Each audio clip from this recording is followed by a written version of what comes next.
Hey guys, it's me. Jen's at work, so I'm alone today. My sister's in the shower.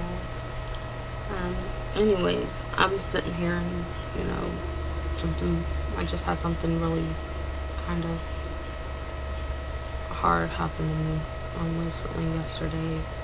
One of my friends shot themselves, and, I've been feeling really down. So, for those of y'all who don't know, I used to be really suicidal, and right now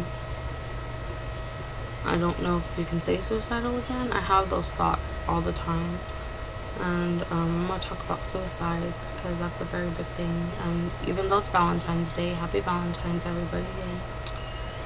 Um, it's 10:30 in the morning, and this isn't a very lovey thing to talk about, but I'll do the lovey thing later, I promise. Right now, I want to talk about the depression and suicidal thoughts. A lot of people this is at an all-time high on today. Um, Mine, I'm not too bad right now. I have a great support system. Build a support system for those of you who are suffering. I'm always here if you need to talk. I wrote a piece on suicide. This is an experience one of my experiences, thoughts that have been through my head, and it's called Wake Up and See, so I hope you enjoy. Or not, hope it makes you think at least. I lay in bed night after night, staring into the darkness. While others are dreaming, I am thinking. I lay here and try to sleep, but all I do is think and think. In my mind, all I see is the darkness within me. I'm sorry, like I said, I was asleep. Every time I close my eyes, I see a knife in my hand, getting ready to pierce my skin, to take my life away. In my mind, I see a little girl. She is staring at me with fear and sorrow. I hear her cry out, "Yesenia, please stop." I feel myself lifting the knife, staring her straight in her innocent eyes. I hear her screaming as others gather around. I see the room fill. I hear pleas of despair. I feel the pain. Why won't it go away? My brothers and sisters cry and scream, "Yesenia, please, we love you."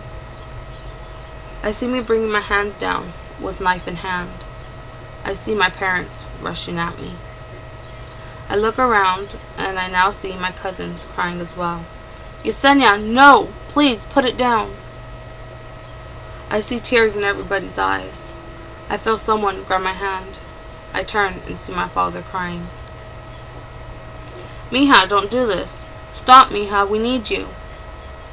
I feel myself struggle as he takes it away. I look down and realize he stopped me just in time. I feel hands on my opposite hand. "Mija, why are you doing this?" I turn and my mom is there. "Mija, look at me." I turn away and beg, "Please, just let me go." I look around and everyone is looking down. I hear sobs and pleas to stop. I continue to struggle. "I have to go. Look at me. I don't deserve to live." I feel tears landing on my cheeks. I feel arms encircle my body. I'm getting weaker. They are too strong for me. "Senya, why are you doing this?" I stare into the little girl's eyes and make one final attempt. I see them cringe, but I keep my contact with them. I hear a scream. I feel the knife being pulled away. I look around, and I see blood. I look down, and it's not mine. I search for the source. I notice my dad holding his hand. I feel arms pushing me. I am now up against the wall. "Senya, can you hear me?" I feel the sadness all around. "Make it stop." "Senya, Senya, Senya, listen to me." I look up. I stare him straight in the eyes. "Senya, don't you ever do that again. Listen to me, Senya. You have a bright future ahead of you." I see the tears. I see the sadness. I feel the anger. "Senya, listen to me. You will make something of yourself. Senya, listen. Look at me. This theater talent you have. Your writing, your voice. You are here for a reason. You will do great things. I believe in you."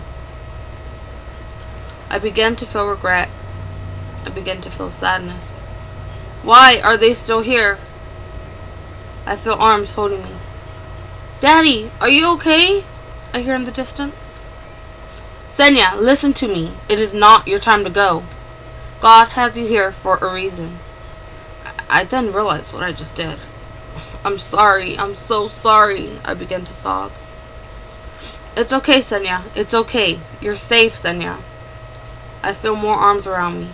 I look around, and my parents and siblings are now around me.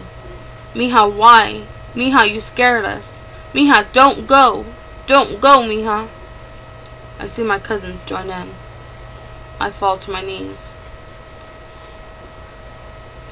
Who am I to choose when it is my time to go? Who gave me permission to hurt all these people who love me? Who said it was my decision on when I die? What kind of person stares at her own sister in the eyes while they attempt to end their lives? Why would I purposely go knowing that a part of them will die with me? Why would I hurt all these people?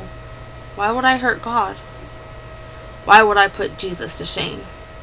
It's time I realize that every time I slit my wrist, I might as well be slitting theirs as well. It's time that I realize every time I carve those horrible words on my body, that I might as well be carving them on God's. After all, He made me who I am. His child, His life, His hopes and dreams. It's time I realized that if God didn't think I couldn't handle my life, He Himself would have taken it long ago.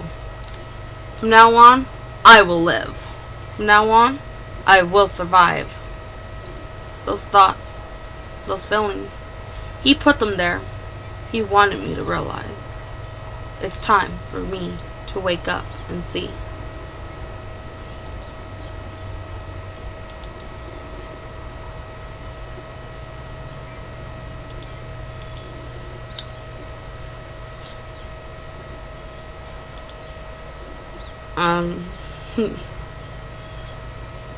This is a very hard subject to talk about, but I'm realizing more and more that you talk about it, the better it is.